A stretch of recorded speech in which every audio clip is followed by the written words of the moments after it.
The first sign 2016 was going to be an unusual year was when winter never showed up. Golfers even got the chance to hit the links in February when temperatures soared into the mid and upper 60s. The weather gods turned the table on us again in mid-May when snow blanketed parts of northeast Ohio, even made conditions more challenging during the annual Cleveland Marathon. What snow? I was running so fast it melted before it hit the ground. Feeling good, feeling fine. It was the exact same weekend in May that Cleveland began its run as the city of champions. Congratulations, a new champion, Stipe Miocic. Cleveland, we got champion, baby!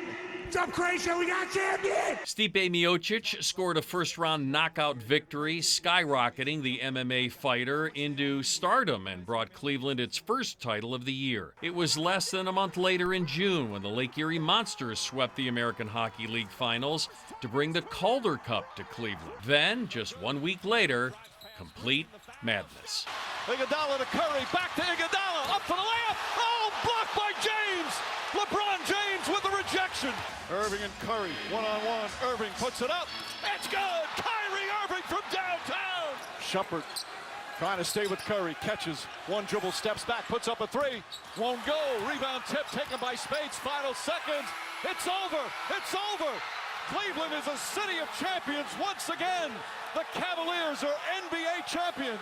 And I just kept that same positive attitude, like, instead of saying, why me, they're saying this is what he want me to do. And Cleveland, this is for you. The Cleveland Cavaliers pulled off what no other team had been able to do in history of the NBA.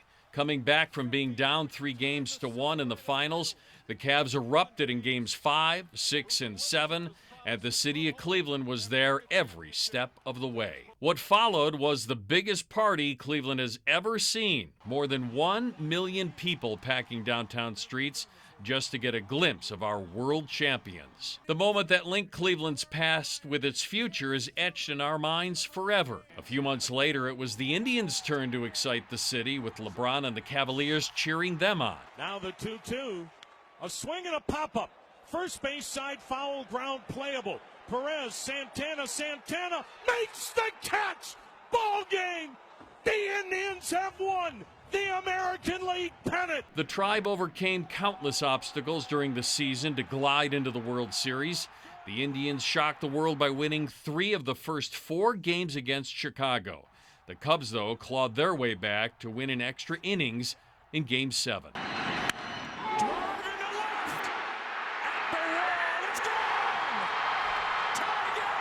But not before one of the most incredible game-tying home runs in Tribe history. This summer also saw the continued rise of Cleveland's economy with the addition of the new Hilton Hotel. Hopkins Airport unveiled its new facelift with just a few weeks before the city was put back into the national spotlight. Around that same time, the newly revamped and renovated Public Square officially opened, complete with added green space, a restaurant, water playground.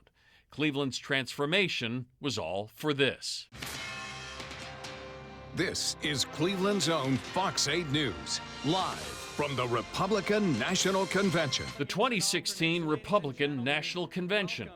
In one of, if not the most historic elections we've ever seen, Cleveland took center stage as thousands of political movers and shakers converged on the North Coast to officially nominate their candidate, now President-elect Donald Trump. I humbly and gratefully accept your nomination for the presidency of the United States. Before the week-long event in July, some feared the city would be torn apart by protesters, but instead, cooler heads prevailed, with big thanks to law enforcement, including the Cleveland Police Department. The convention brought in about $200 million to the Cleveland economy, but more importantly, the positive experience it left with guests was just what the city needed to show what we can bring to the table. Indians are in first place. The Monsters won the championship. You know, the Cavaliers won the NBA championship. Beautiful convention, no problems whatsoever. The city looks beautiful.